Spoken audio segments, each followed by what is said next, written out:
Selamat datang kembali di channel Pejuang Pendidikan ID. Kita lanjutkan soal nomor 21 untuk materi TKP ya. Pada sebuah konferensi internasional, Nia, seorang diplomat muda, menemukan bahwa pernyataan resmi negaranya disalahpahami oleh media asing. Bagaimana sebaiknya Nia menanggapi situasi ini? A. Segera menghubungi media tersebut untuk memberikan klarifikasi resmi. B. Mengabaikan kesalahan tersebut karena khawatir akan menimbulkan kontroversi. C. Membahas masalah ini dengan delegasi lain sebelum mengambil tindakan. D. Menginstruksikan stafnya untuk mengeluarkan pernyataan pers tambahan. E. Melaporkan kesalahan ini kepada atasannya dan menunggu instruksi lebih lanjut. Jawaban yang paling tepat adalah A. Segera menghubungi media tersebut untuk memberikan klarifikasi resmi. Kita lanjutkan soal nomor 22. Dalam bekerja mandiri, Anda sering harus membuat keputusan penting tanpa bantuan rekan atau atasan. Bagaimana cara Anda mengambil keputusan? A. Mengumpulkan informasi sebanyak mungkin sebelum membuat keputusan. B. Mengikuti intuisi Anda karena merasa waktu terlalu sempit untuk mengumpulkan informasi. C. Menunda keputusan hingga ada arahan lebih lanjut. D. Meminta pendapat rekan kerja yang tidak terlibat dalam tugas Anda. Atau E. Membuat keputusan cepat meskipun tanpa banyak informasi. Jawaban yang paling tepat adalah A. Mengumpulkan informasi sebanyak mungkin sebelum membuat keputusan. Soal nomor 23. Ini soal tentang orientasi pada pelayanan.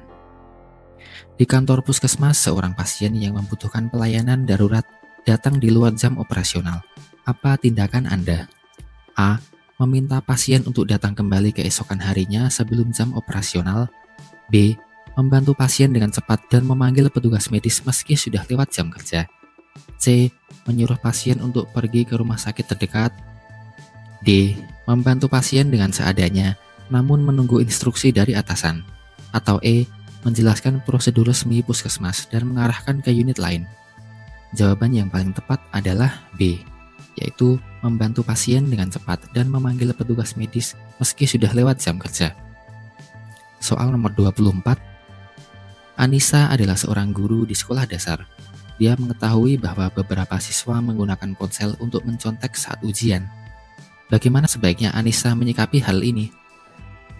A. Menyita ponsel siswa dan memberikan sanksi tegas. B. Memberi peringatan dan mengawasi lebih ketat pada ujian berikutnya. C. Memanggil orang tua siswa untuk membicarakan masalah ini. D. Membiarkan saja karena tidak ingin mempermalukan siswa di depan kelas. Atau E. Mengubah metode ujian agar ponsel tidak bisa digunakan untuk mencontek. Jawaban yang paling pas adalah A. Menyita ponsel siswa dan memberikan sanksi yang tegas. Soal nomor 25. Ketika bekerja secara mandiri, Anda menghadapi situasi di mana data yang dibutuhkan tidak tersedia. Apa langkah Anda? A. Mencari sumber data alternatif untuk melanjutkan pekerjaan. B. Menghentikan pekerjaan hingga data tersedia. C. Meminta atasan untuk menyediakan data yang diperlukan. D. Menghubungi rekan kerja yang memiliki akses data. Atau E. Mengabaikan pekerjaan hingga semua data lengkap. Jawaban yang paling tepat adalah A. Mencari sumber data alternatif untuk melanjutkan pekerjaan. Kita lanjutkan soal nomor 26. Aldi sedang berbelanja di pasar tradisional. Saat menerima kembalian, dia menyadari bahwa jumlah uang yang diberikan lebih banyak dari yang seharusnya. Apa yang akan Aldi lakukan? A. Mengembalikan kelebihan uang tersebut kepada penjual. B. Mengambil uang tersebut dan menganggapnya sebagai rezeki. C. Memberitahu penjual dan menyarankan agar lebih berhati-hati. D. Mengembalikan sebagian uang dan menyimpan sisanya. Atau E. Mengabaikan dan meninggalkan tempat tersebut segera. Jawaban yang paling tepat adalah A. Mengembalikan kelebihan uang tersebut kepada penjual. Soal nomor 27. Ini soal tentang orientasi kepada hasil. Anda bekerja di dinas perizinan dan ada target bulanan untuk memproses izin usaha. Saat mendekati akhir bulan, Anda mendapati bahwa banyak izin yang belum selesai diproses. Bagaimana Anda menyikapinya? A. Bekerja lembur untuk menyelesaikan semua izin sesuai target. B. menyerahkan sebagian pekerjaan kepada rekan kerja lain agar bisa selesai tepat waktu. C. Menyelesaikan izin yang paling mendesak saja dan sisanya dikerjakan bulan depan. D. Mengabaikan target dan bekerja sesuai ritme yang biasa Anda lakukan. Atau E. Meminta atasan untuk memperpanjang batas waktu penyelesaian. Jawaban yang paling tepat adalah A, yaitu bekerja lembur untuk menyelesaikan semua izin sesuai target. Kita lanjut soal nomor 28.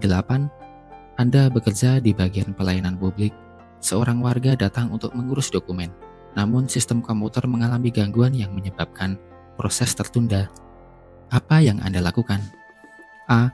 Menyuruh warga datang kembali di lain hari karena sistem sedang bermasalah. B. Meminta warga menunggu sampai sistem pulih tanpa memberikan kepastian waktu. C. Mencatat data manual sementara dan menjanjikan pemrosesan setelah sistem kembali normal. D. Mengabaikan masalah dan fokus pada tugas lain yang bisa dikerjakan. Atau E. Menyarankan warga untuk mengurus dokumen secara online dari rumah. Jawaban yang paling tepat adalah C. Mencatat data manual sementara dan menjanjikan pemrosesan setelah sistem kembali normal. Soal nomor 29. Di sebuah kantor pemerintahan, Budi baru saja ditugaskan untuk memimpin proyek besar yang melibatkan banyak pihak eksternal.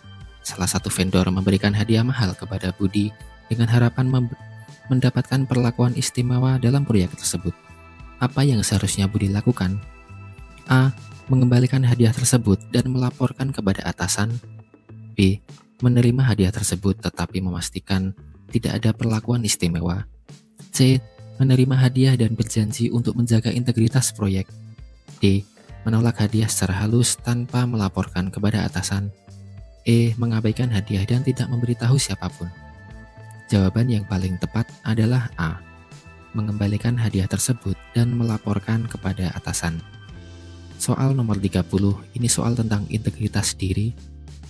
Seorang rekan di Pemda meminta Anda untuk mempercepat proses izin usaha yang diajukan oleh salah satu keluarganya. Meskipun dokumen yang diajukan tidak lengkap, apa yang akan Anda lakukan? A. Memenuhi permintaan tersebut karena permintaan dari rekan kerja. B. Meminta rekan tersebut untuk melengkapi dokumen terlebih dahulu sebelum diproses.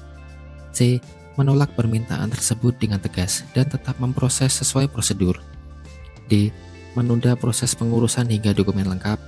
Atau E. Melaporkan hal ini kepada atasan. Jawaban yang tepat adalah C. Menolak permintaan tersebut dengan tegas dan tetap memproses sesuai prosedur. Oke, 30 soal sudah kita lewati. Semoga menambah pengetahuan teman-teman. Untuk soal berikutnya akan segera diupload. Silahkan like jika kalian suka dan dislike saja jika kalian tidak suka. Berikan masukan Anda atau pertanyaan di kolom komentar. Kita ketemu di video berikutnya. Terima kasih.